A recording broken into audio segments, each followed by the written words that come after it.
Focus méthode. Calculer un intervalle de confiance pour un niveau de confiance donné. Dans cet exercice, on étudie l'impact d'un poison sur la mortalité dans une population de rats.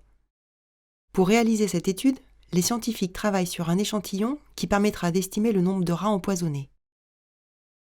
On nous indique à la question 4 que sur 200 rats retrouvés morts depuis le début de l'étude, 100 présentent des signes d'empoisonnement. Qu'est-ce que cela signifie ? Dans la population totale de rats, il y a une proportion petit p inconnue de rats empoisonnés. Comme on ne peut pas travailler sur la population totale, on prélève un échantillon de taille petit n, c'est-à-dire comportant n rats, parmi lesquels on observe un nombre petit n e de rats empoisonnés. Ces données nous permettent de calculer la fréquence observée du nombre d'individus empoisonnés dans cet échantillon.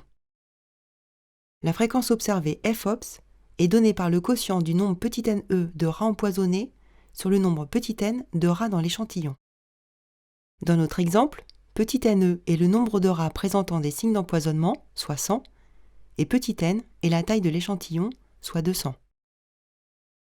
La fréquence observée vaut donc 100 divisé par 200, ou 1 divisé par 2, soit 0,5, c'est-à-dire 50% de rats dans l'échantillon montrant des signes d'empoisonnement. On veut savoir si cette fréquence observée est précise à plus ou moins 3% à un niveau de confiance de 95%. Pour résoudre la question 4, il faut calculer l'intervalle de confiance associé à la fréquence observée et comparer la marge d'erreur à la valeur indiquée dans l'énoncé. Calculons l'intervalle de confiance associé à la fréquence observée. La fréquence observée dans l'échantillon, ici 0,5, permet d'obtenir une estimation de la proportion petit p de rats empoisonnés dans la population totale. On construit alors un intervalle dit de confiance centré sur la fréquence observée. L'intervalle de confiance IC est défini dans le document 2. C'est l'intervalle compris entre FOPS moins epsilon et FOPS plus epsilon.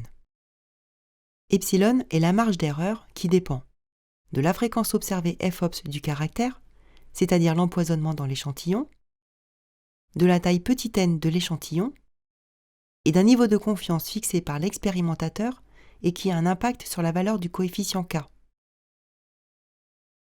Pour mieux comprendre à quoi correspond ce niveau de confiance, imaginons que l'on répète cette expérience un grand nombre de fois, 1000 fois par exemple, en prélevant aléatoirement des échantillons de même taille. Le niveau de confiance correspond au pourcentage d'échantillons qui permettrait d'obtenir un intervalle de confiance contenant la proportion petit p. Dans notre exemple, avec un niveau de confiance de 95%, si on prélevait 1000 échantillons de taille 200, environ 950 aboutiraient à un intervalle de confiance comprenant la vraie proportion de rats empoisonnés. Dans notre exercice, nous devons travailler avec un niveau de confiance fixé à 95%. Le document 2 nous indique que pour un tel niveau de confiance, le coefficient K vaut 1,96. Nous pouvons alors calculer la marge d'erreur epsilon. Epsilon vaut 1,96 multiplié par la racine carrée de 0,5 multiplié par 1 moins 0,5 et divisé par 200, soit 0,069. Il est alors possible de définir notre intervalle de confiance IC. FOPS moins epsilon est égal à 0,5 moins 0,069, soit 0,431, et FOPS plus epsilon est égal à 0,5 plus 0,069, soit 0,569. L'intervalle de confiance associé à la fréquence observée 0,5 est estimé avec un niveau de confiance de 95% et IC de borne inférieure 0,431 et de borne supérieure 0,569. Ainsi, selon l'échantillon prélevé, la proportion petit p de rats empoisonnés dans la population totale se situerait entre 43,1% et 56,9%. Nous venons de calculer l'intervalle de confiance associé à la fréquence observée de notre échantillon. Comparons maintenant la marge d'erreur à la valeur indiquée dans l'énoncé, soit plus ou moins 3%. Nous avons déjà calculé la marge d'erreur epsilon associée à la fréquence observée de notre échantillon et pour un niveau de confiance de 95%. Epsilon vaut 0,069. Pour convertir cette valeur en pourcentage, on multiplie 0,069 par 100, ce qui donne 6,9%. 6,9 est supérieur à 3, la marge d'erreur est donc supérieure à celle attendue. Avec une marge d'erreur de 3%, nous aurions eu un intervalle de confiance défini par 0,5 moins 0,03, soit 0,47, et 0,5 plus 0,03, soit 0,53.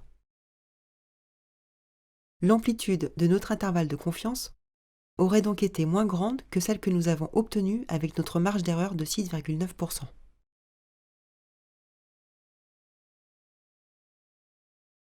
Notez que l'amplitude de l'intervalle de confiance dépend de l'échantillon.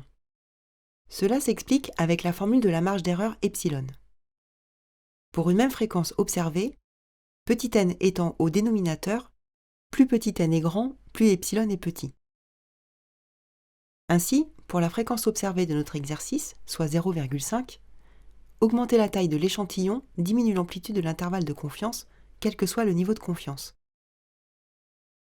Donc plus la taille de l'échantillon est grande, plus la marge d'erreur est petite et plus l'estimation est précise. En résumé, pour calculer un intervalle de confiance, il faut connaître ou déterminer la valeur de la fréquence observée associée à un échantillon, calculer la marge d'erreur associée à la fréquence observée avec un niveau de confiance donné, définir l'intervalle de confiance avec cette marge d'erreur.